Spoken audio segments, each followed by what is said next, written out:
ब्राह्मीं च वैष्णवीं भद्रां षड्भुजां च चतुर्मुखां त्रिनेत्रां च त्रिशूलां च पद्मचक्रगदाधरां पीतांबरधरां। नमस्कार, माझं नाव आकाश बाबूराव जाधव आणि मी सर्वप्रथम महाराष्ट्राचे आराध्य दैवत छत्रपती शिवाजी महाराज आणि छत्रपती संभाजी महाराज यांना माझा मानाचा मुजरा। तर मी आज जात आहे रामवर्धायनी देवस्थान चोरवणे। तर आई रामवर्धायनी ही कुठे होती आणि कुठून आली आणि ती येताना कुठल्या गावामध्ये थांबली आणि गावामध्ये थांबून तिच्यासोबत कोणत्या देवी आल्या, ह्या सगळ्यांची माहिती आम्ही तुम्हाला आमच्या यूट्यूबच्या चॅनलमधून आम्ही तुम्हाला दाखवणार आहोत। आणि सगळ्यांनी हा व्हिडिओ पाहावा, सबस्क्राईब करा आणि जास्तीत जास्त शेअर करा, कारण ही माहिती सगळ्यांपर्यंत पोहोचो। कारण आम्ही स्वतः गावामध्ये जाऊन आईच्या मंदिरात तिथल्या स्थानिकांची सगळी माहिती घेतलेली आहे आणि आम्ही आमच्या यूट्यूबच्या चॅनलच्या माध्यमातून आम्ही तुम्हाला ती शेअर करणार आहोत। तर मी आता माझ्या घरातून निघते आईच्या दर्शनासाठी। तर चला मग भेटूया पुढच्या व्हिडिओमध्ये तुम्हाला नक्कीच, आणि सगळी ए टू झेड माहिती तुम्हाला आम्ही आईची आमच्या व्हिडिओच्या माध्यमातून तुम्हाला दाखवणार आहोत।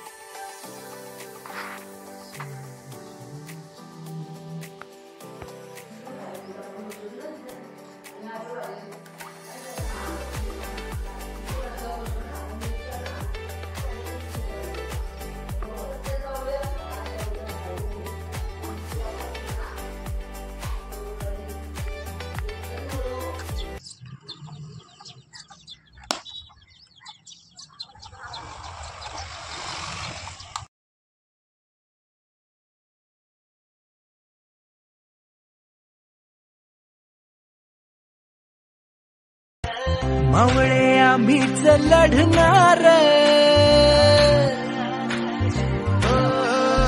मावळे आम्हीच लढणार, सागर शिवबाच होणार।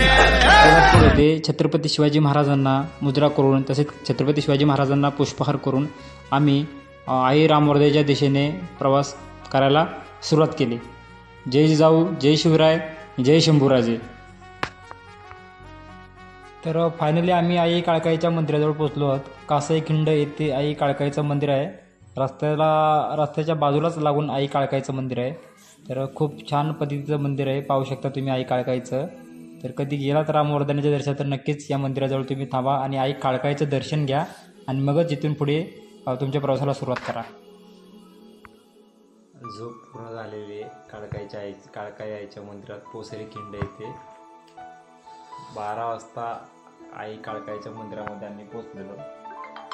आता वाजले 3:30 तास झोप काढली आई काळकाईच्या मंदिरामध्ये पोसरीखिंड येथे। पाहू शकता आईचं मंदिर। मी आणि आदित्य आता मस्त आईचं दर्शन घेणार 3:30 वाजता आता परत, आणि रामवर्धायनीच्या प्रवासाला इथून सुरुवात करा। जय शिवराय। आई काळकाईच्या नावानं सकाळचे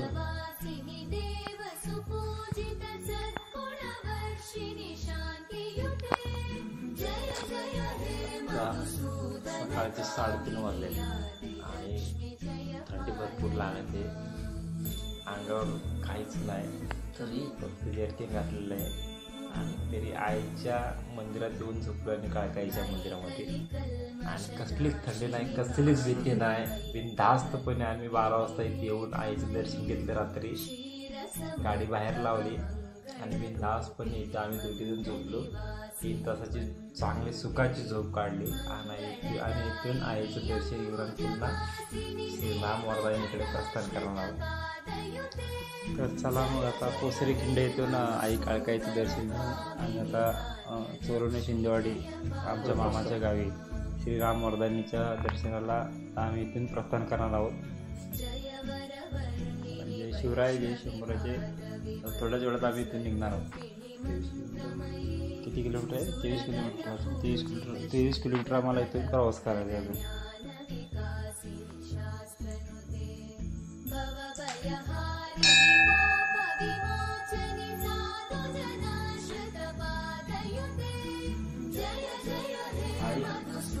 काही काळकाईचं दर्शन झाल्यावर आम्ही लगेचच पुढच्या प्रवासाला सुरुवात केली। आणि एवढी थंडी होती की अक्षरशः आम्ही गारटलो. त्या परत पुढे धुकेसुद्धा एवढे होते की पुढचं काही दिसत नव्हतं आम्हाला. बट आम्ही हळूहळू आमचा प्रवास चालूच ठेवला आणि पुढच्या प्रवासाला आम्ही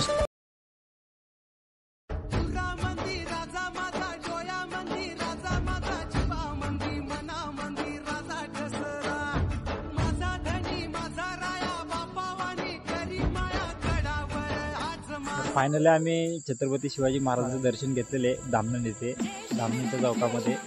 आणि छत्रपती शिवाजी महाराजांना पुष्पहार करून तसेच छत्रपती शिवाजी महाराजांना मुजरा करून आम्ही आता चौरवणे शिंदेवाडी गावठाणकडे प्रस्थान करणार आहोत श्री रामवर्धानी आईच्या दर्शनाकडे. तर श्री रामवर्धानी आईचं मंदिर आणि आईचं रूप आणि आईची महती तुम्हाला आम्ही पुढच्या म्हणजे येणाऱ्या व्हिडिओमध्ये दाखवणारच आहोत. तर चला मग आम्ही आता निघतोय शिंदेवाडीकडे. चला, जय शिव.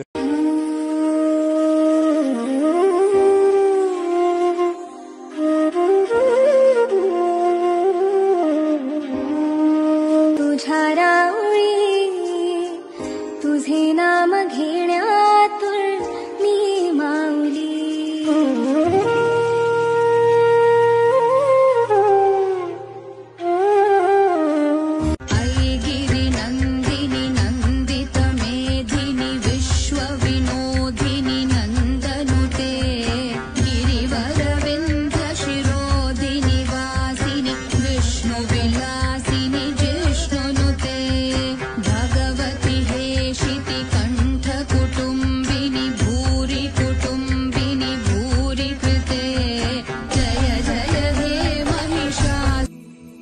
आता आई रामवर्धानी मातेच्या संपूर्ण मंदिराची माहिती आम्ही तुम्हाला दाखवणार आहोत. सगळ्यांनी हा व्हिडिओ जास्तीत जास्त शेअर करा आणि सबस्क्राईब करा. आपलं रामवर्धानीचं मंदिर आहे, बरोबर आहे. पुरातन काळी पहिल्यापासून येते की इथे आणले गेलेले आहे. हे बघा, हे रामवर्धानीचं मंदिर आहे आणि हे रामवर्धानीचं मंदिर ह्या ठिकाणी आणलं गेलं. ह्याच्या आधी साधारणली 1000 वर्ष हे जुन्या गावठणात होतं. जुने गावठण इथून 1 किलोमीटर आतमध्ये आहे, तिथे हे मंदिर होतं. तिथून हे 2 नदीच्या पात्रावर असल्या कारणाने दोन्ही नदीने दर खणली आणि भविष्यात रात्री बेरात्री हे मंदिर नदीत जर वाहून गेलं म्हणून गावाने निर्णय घेतला की हे मंदिर आपण मैदानी जागेवरती हलवायचं. त्यावेळेला गावाने निर्णय घेतल्यानंतर हे 1935ला मंदिर इथे आणण्यात आलं. बरोबर. आणि 1935ला मंदिर इथं आणलं आणि त्याचा जीर्णोद्धार हा 2017ला त्याचा जीर्णोद्धार झाला. पण हे पूर्वी मंदिर जुन्या गावठणात होतं, साधारण 1 ते 1.5 किलोमीटर आतमध्ये होतं.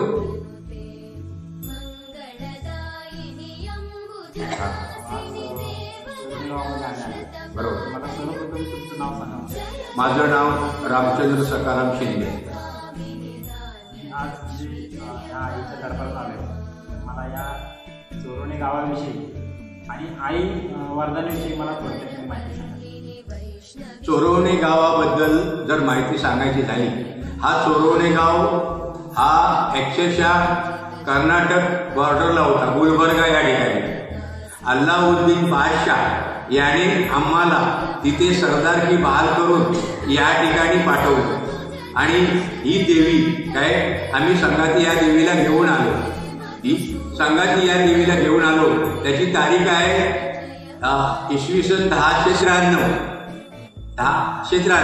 अंदाजे 1100 वर्ष त्या गोष्टीला आज होत आलेली आहे आणि 1100 वर्ष या गोष्टीला झाली. हे मंदिर रत्नागिरी जिल्ह्यातील खेड तालुक्यामधील चोरवणे गावी वाशिष्ठी नदीच्या पात्रावर वसलेला आहे आणि या ठिकाणी सह्याद्रीच्या उंच पर्वतावरती नागेश्वर हे शंकराचं स्थान आहे. त्याच्या बाजूला वासोटा किल्ला म्हणून एक आहे. असं या चोरवणे गावामध्ये ही 3 पर्यटन स्थळ आहे, रामवर्धानी मंदिर, नागेश्वर आणि वासोटा. म्हणजे हे गाव किती भाग्यवान असेल हे तुम्ही समजून जा.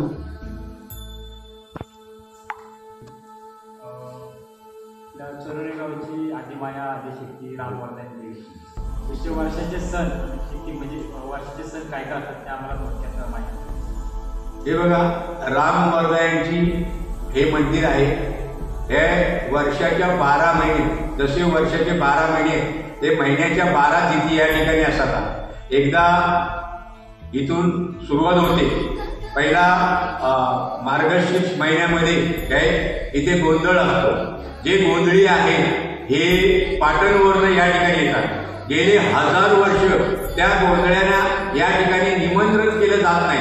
त्या गोंधळ्यांच्या पूर्वजांनी काही नवस केला होता बायला की मी तुझ्या देवळात येऊन गोंधळ घालेन. त्याप्रमाणे आज 1000 ते 1100 वर्ष ते गोंधळी या ठिकाणी बिना निमंत्रणाचे येतात आणि इथे गोंधळाचा कार्यक्रम सुरू होतो.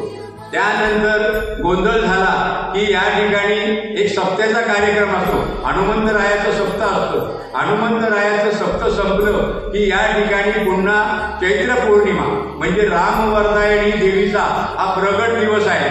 त्या दिवशी चैत्र पौर्णिमेला रामवर्धायणीची जत्रा असते. या जत्रेला या ठिकाणी हजारो भाविक येतात आणि या ठिकाणी 15 गावच्या 15 पालख्या येतात या जत्रेवरती. आणि 15 गावातली ही रामवर्धायणीची पहिली जत्रा असते.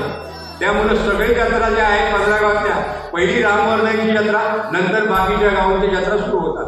अशी इथली ही प्रथा परंपरा आहे. त्यानंतर या ठिकाणी जे काही आहे ते पाऊस पडतो मे महिन्यामध्ये. त्यावेळेला या ठिकाणी आगोट आणि सराय अशा 2 या ठिकाणी राखणा होतात. त्यानंतर या ठिकाणी काही साधारणपणे श्रावण महिन्यामध्ये पौत्याचा कार्यक्रम असतो.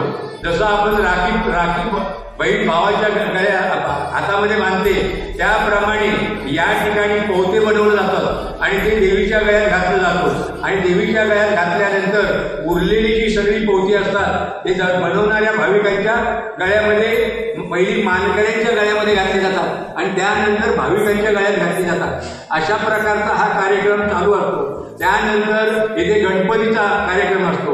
गणपतीच्या कार्यक्रमाला सुद्धा या ठिकाणी रोपी लागते.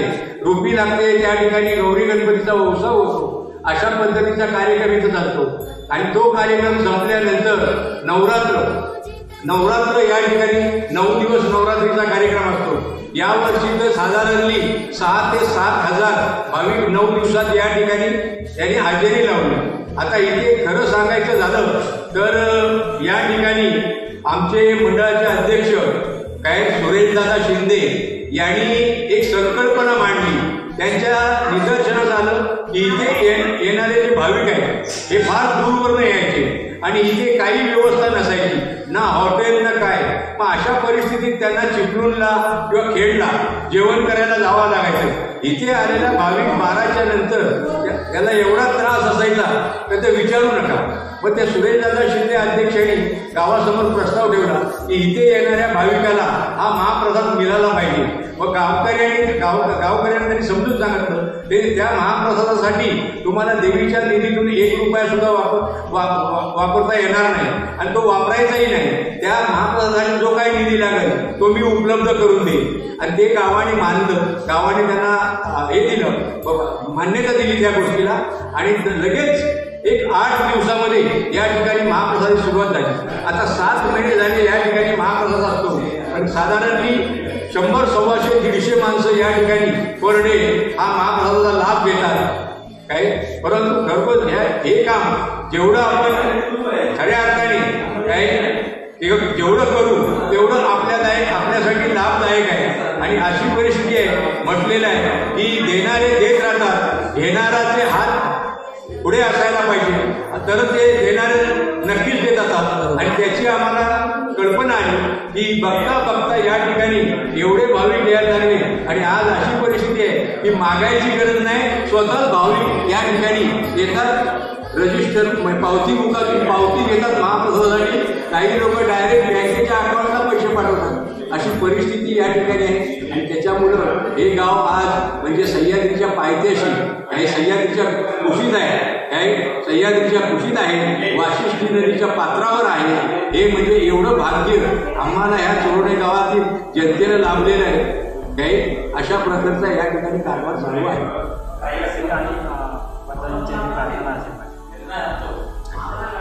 तुम्ही हा व्हिडिओ हे करा. आहे 41 गावच्या याच्यावर टाकावं, पण हे टाकताना आई रामवर्धनीच्या छान बांधले, त्यासाठी हा लागणारा दगड जो आहे तुम्ही म्हणजे कुठून आणला, आम्हाला याची माहिती.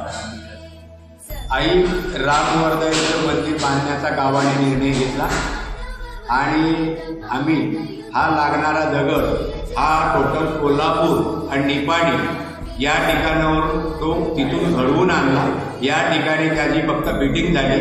काय ते कोल्हापूरमधले एक कुंभार नावाची व्यक्ती होती आणि अप्पासाहेब गाडीवाडा असा जो कारीगर जो होता हे मंदिर बनवलं, तो अप्पासाहेब गाडीवाडा हा कोल्हापूरचा जुना कारागीर होता.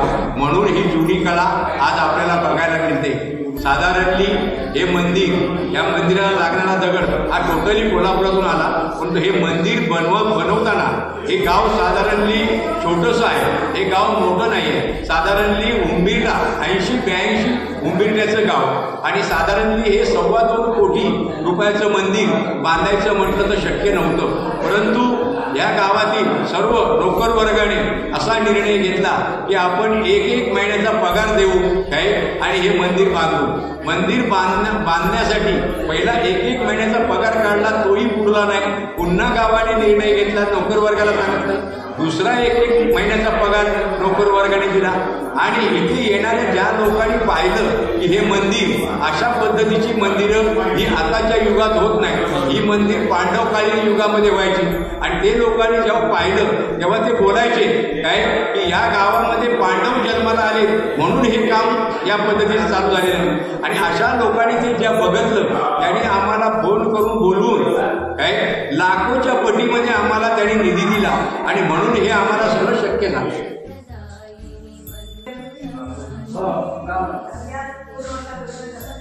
चला वरचा जवळ क्लिअर मिळेल तुम्हाला. हे बघा, हे आई रामवर्धनीचं मंदिर आहे. हा रामवर्धनीचा गाभारा आहे आणि हे सगळं या बाजूला गणपतीची मूर्ती आहे, बाजूला शंकराचं स्थान आहे. ही साक्षात पार्वती आहे म्हणून या ठिकाणी शंकराचं स्थान आहे आणि हा रामवर्धनीचा आहे पूर्ण मंदिर आहे. जोलाई माता आहे, हे जोलाई मातेचं मंदिर आहे. ही जोलाई माता ही या जागेची मालकीण आहे. शिंद्यांचे देव 3 आहेत, रामवर्धनी, मानाय आणि वाघदाय. त्यात ही जी जोलाईचं जे स्थान आहे हे इथली जागेची ही मालकीण आहे. हे अशा पद्धतीचं हे जोलाईचं स्थान आहे, हे जोलाईचं मंदिर आहे.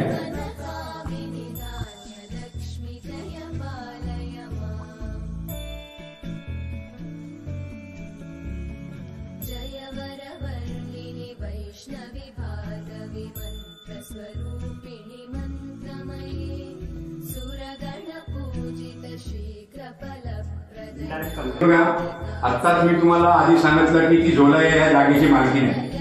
खरं तर शिंद्यांच्या 3 देवी, आपण पहिला जे घेतला ते रामवर्धनी आणि ही आहे मानाई आणि ही आहे वाघजाई. अशा 3 देवी शिंद्यांच्या. आता शिंद्यांच्या 3 देवी म्हटलं तर ताम्रपटाच्या जो ताम्रपट सांगतो काय त्याप्रमाणे शिंद्यांच्या 3 देवी अशा रामवर्धनी, मानाई आणि वाघजाई. तर ही मानाईची मूर्ती आहे काय आणि ही वाघजाईची मूर्ती आहे. आणि हे मंदिर जे आहे ते मानाई आणि वाघजाईचं मंदिर आहे. उदो उदो वाघजाई मानाईचा उदो उदो. छान प्रकारचे दरवाजे बनवून आणले.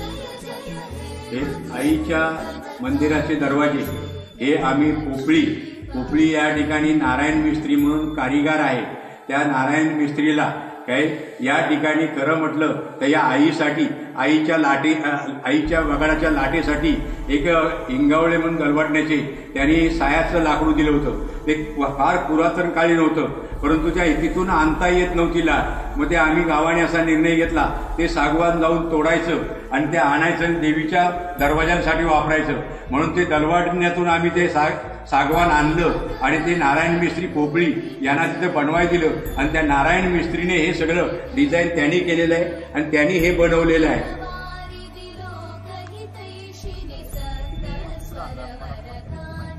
खरं तर हे तुळशी वृंदावन आम्ही ज्या वेळेला रामवर्धायणीची झोलाई मानाई वाघदाईची मूर्ती कर्नाटकात बनवली आणि त्यावेळेला ते आम्हाला बघितल्यानंतर आमच्या असं नजरेला पसंत झालं. आम्हाला असं वाटलं की आम्ही ते तुळशी वृंदावन तिथं बनवलेलं बघूनच आम्ही एकदम भावूक झालो आणि त्यामुळं आम्ही ते तुळशी वृंदावन तिथून ते कर्नाटकामधून हे बनवून आणलेलं आहे.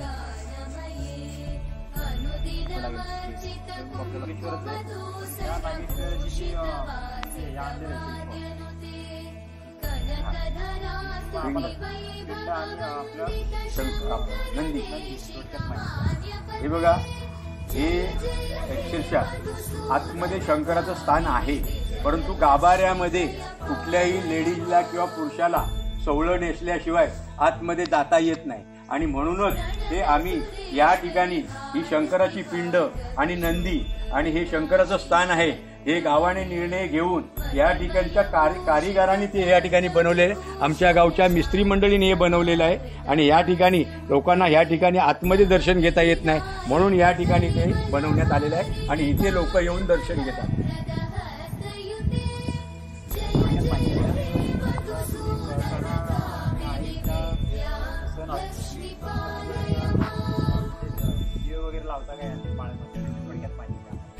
बघा, ही दीपमाळ आहे. ही दीपमाळ आमच्या इथलेच गावातील मिस्त्री, त्या मिस्त्री मंडळी राजाराम मिस्त्री म्हणून आहेत, त्यांनी ही दीपमाळ बनवलेली आहे काय. आणि ही दीपमाळेमध्ये जे वरती हे ठेवलेले आहेत निरंजन वगैरे अशी ठेवलेली आहेत दिवा लावण्यासाठी. या दिवाळीच्या दिवशी या ठिकाणी दीपमाळेला दिवे चढवले जातात आणि ते दिवे लावले जातात प्रत्येक सणाला. मग ती दिवाळी असो, होळी असो, चैत्र पौर्णिमा असो, नवरात्र असो, इथे दिवे लावले जातात. तिचं नावच दीपमाळ आहे त्याच्यामुळे तिच्यावरती दिवे लावले जातात. हे आपल्या मंदिराच्या या साईडला, डाव्या साईडला मूर्त्या देवीच्या हे बघा, हे जे या 3 मूर्ती आहेत हे खेरजाईचं मंदिर आहे.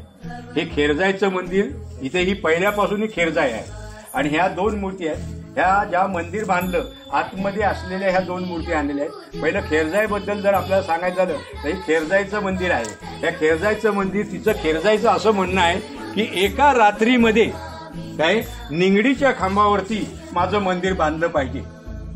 आता एका रात्रीमध्ये निगडीच्या खांबावर मंदिर बांधणं शक्य नाही आहे, त्याच्यामुळे ते मोकळं आहे. तर तुम्ही म्हणाल की हे मंदिर एवढं बांधलं आणि यांना का असे ओपन ठेवले, तर तिचं मंदिर एका रात्रीमध्ये होणं शक्य नाही म्हणून ते. आणि तिच्या बाजूला असणाऱ्या या ज्या 2 मूर्ती आहेत ती गुडाई आणि पावनी. आता गुडाई म्हटलं तर आम्ही येताना ज्यावेळेला आलो सातारा मागे त्या गुढे गावामध्ये उतरलो आणि गुढे गावामध्ये आमची वस्ती झाली. त्या गुढे गावातली गुडाई ती देवीबरोबर आली म्हणून तिला तिथे स्थापना केली. आणि हे पाहुणी, गुडाई पाहुणी, ती त्या पाहुणे गावात पुन्हा वस्ती झाली. त्या पाहुणे गावातली पाहुणी काय ती देवी बरोबर आली म्हणून तिची इथं स्थापना केलेली आहे. अशी ही खेरजाई, गुडाई आणि पाहुणाई असं हे स्थान आहे. अक्षरशः बाईचे पहारेकरी म्हणा किंवा तिचे शिपाई म्हणा, हे अशा पद्धतीने इथे चेडा, मारका, मानमोड्या, रगातवड्या असे हे या मंदिरामध्ये हे स्थान आहे त्यांचं. खरंच बाबांनी नेहमी आम्हाला म्हणजे माहिती सांगितली, खरंच खूप छान प्रकारे सांगितली. तर बाबांना मी ह्या मंदिराविषयी थोडक्यात आम्हाला माहिती सांगायची, काय आहे नक्की या मूर्त्या आहेत या कशाच्या आहेत आणि याची थोडक्यात माहिती आम्हाला सांगा तुम्ही. हे बघा, या मूर्ती ज्या येत आहेत त्या दगडाच्या आहेत आणि त्या जुन्या आहेत, पूर्वी काळच्या आहेत, तसेच आहेत.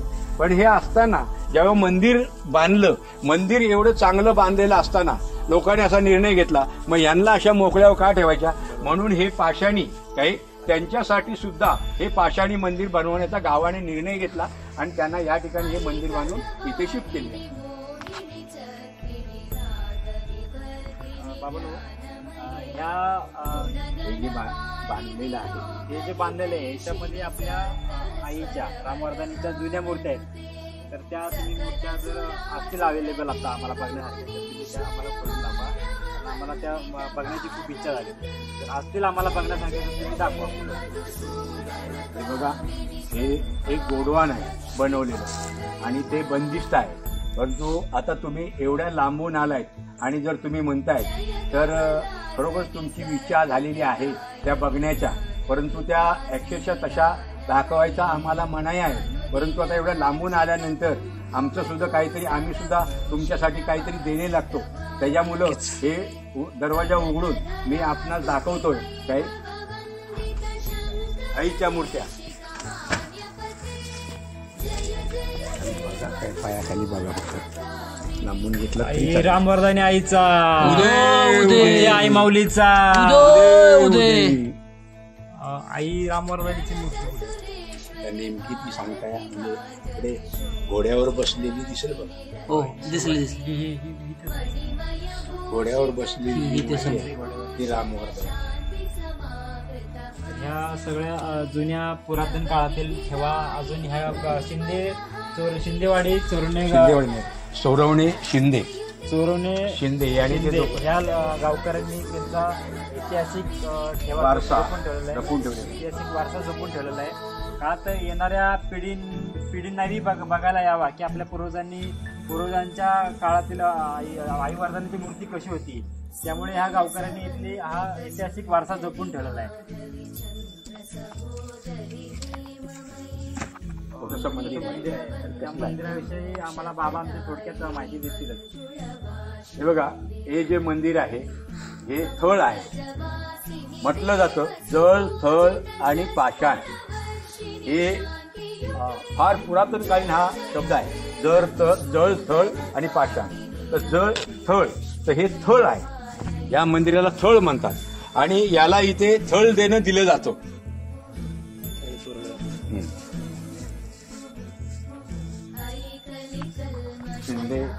शिंद्यांचा मूळ पुरुष आणि मूळ पुरुष या ठिकाणी ठेवलंय आणि मूळ पुरुषाच्या डोक्यावरती बाईचं पाणी पडते. बाईला आंघोळ घातलेलं पाणी हे मूळ पुरुषाच्या डोक्यावर पडतं.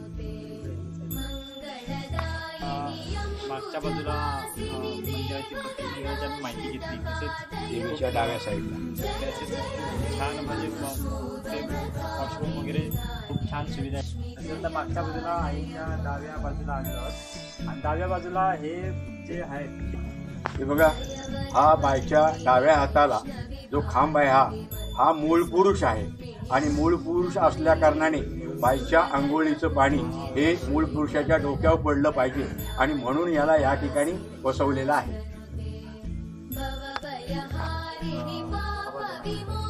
हे बघा, हे चक्रान आहे, याला चक्रान म्हणतात. जेव्हा ही रामवर्धानीची पालखी डोलते, हलते, तेव्हा ती वाऱ्यासारखी पळत असते. तर ते वाऱ्यासारखं पळण्याचं काम हे चक्रान असतो. या चक्रानाचं ते काम आहे म्हणून हे याला चक्रान म्हणतात आणि ह्याचं स्थान इथे आहे. पुढे आलो आहोत आणि पुढे छोटेसे एक देवळी आहे. देवळी आम्हाला देवळीमध्ये छोटेसे मराठा पुरातन काळातीलच छोटीशी मूर्ती आहे. बाबा विष्णूंच्या आम्हाला थोडी माहिती. हे बघा, हे कंपाऊंड आहे.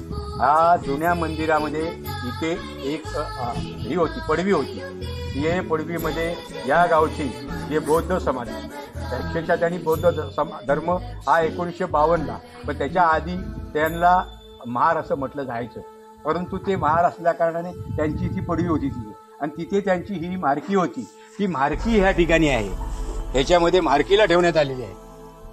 बौद्ध समाजाची मारकी आहे. ही जत्रेमध्ये बगाडावरती लाट चढते आणि ती मानकरी लाट फिरवतात.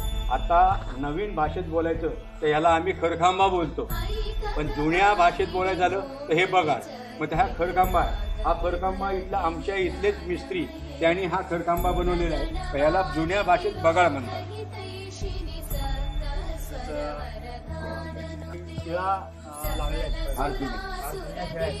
तर त्या शिळेविषयी आम्हाला बाबा थोडक्यात माहिती देतील. तर बाबा या शिळेविषयी आम्हाला थोडी माहिती. ही जी शिळा आपल्याला इथं दिसते, हिचं स्थान अक्षरशः गेटवरती आहे.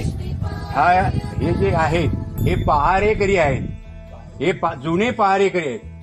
म्हणजे जवळजवळ 1100 वर्षापूर्वीचे हे पहारेकरी आहेत. याच्यात तुम्हाला जे डिझाईन कोरलेले दिसेल त्या नृत्यांगणा आहेत. नृत्यांगणा आणि त्या नृत्यांगना नाचतायत अशा तुम्हाला दिसतील काय. अशा प्रकारचं हे पहारेकरी आहे.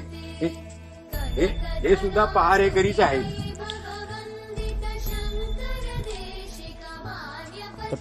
पूर्ण सतीशच्या माहिती हवी.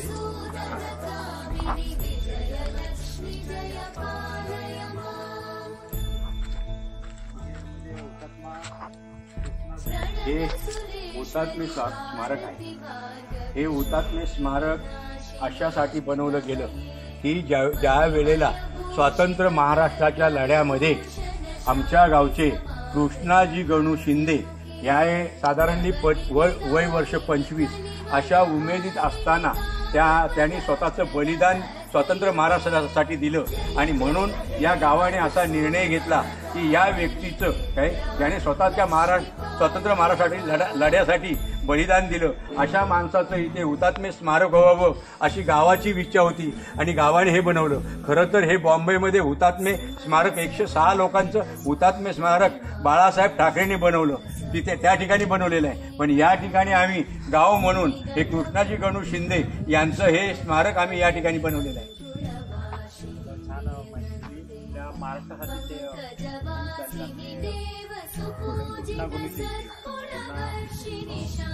भावपूर्ण आपण श्रद्धांजली वाहूया.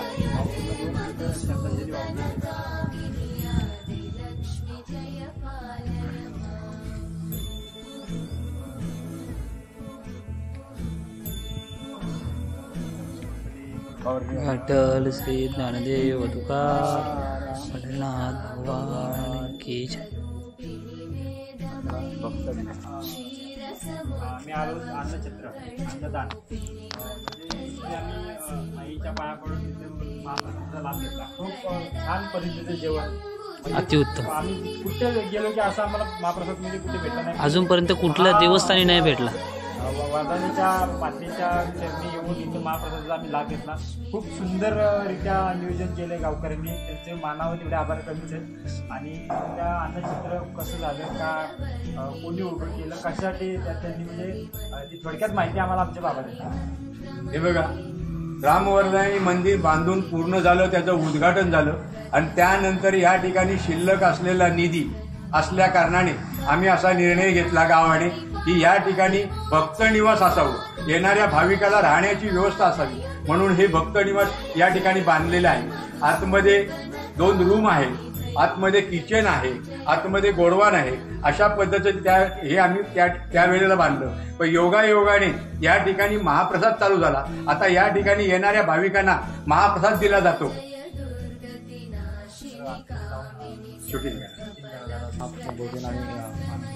भोजन हॉल आणि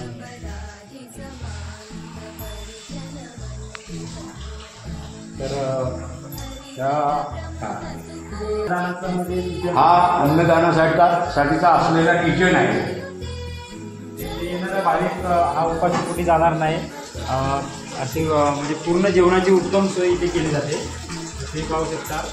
इकडे गोडवान आहे, इकडे या साईडला गोडवान आहे आणि इकडे किचन आहे आणि तसेच त्या साईडला 2 रूम आहेत. म्हणजे इथे भाविक येऊन राहू शकतो. आणि 2 रूम त्यांच्या भाविकांसाठी इथे असे आहेत. म्हणजे सध्या लॉक आहेत त्यामुळे आपण तिथे जाऊ शकत नाही. खूप छान म्हणजे चोरवणे शिंदेवाडी गावकऱ्यांनी खूप छान चोरवणे गावकऱ्यांनी खूप छान कार्य केलंय की म्हणजे इथं आला तू झोपू शकतो, जेवू शकतो आणि इथं आल्यावर रिकाम्या पोटी जाऊ पण शकत नाही, हाती जाऊ पण शकत नाही. म्हणजे या आईची कृपा खूपच अपरंपार आहे. आईच्या पायापाशी जो येतो ना, जो भाविक येतो तो रिकाम्या पोटी रिकाम्या अजूनपर्यंत कधी गेला. खरंच आईची कृपा फार आहे गावकऱ्यांवरती. आईच्या आशीर्वादाने सगळं त्यांना मिळतंय आणि याच्यापुढे अजून मिळत जावं आणि खूप मोठं याच्यापेक्षा अजून पुढे जावं हीच आमच्या आईच्या चरित्र प्रार्थना असेल. आई रामवर्धानी माते की जय. आई माऊलीचा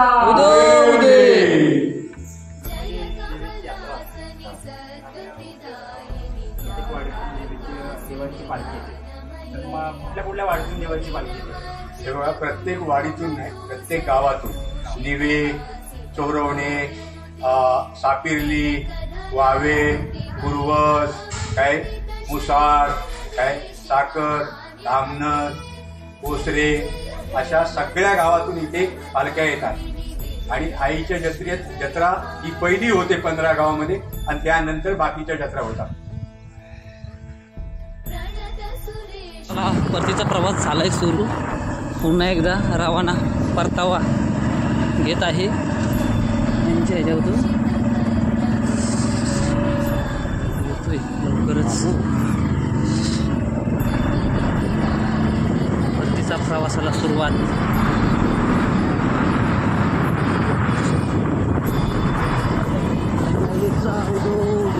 वाजले किती?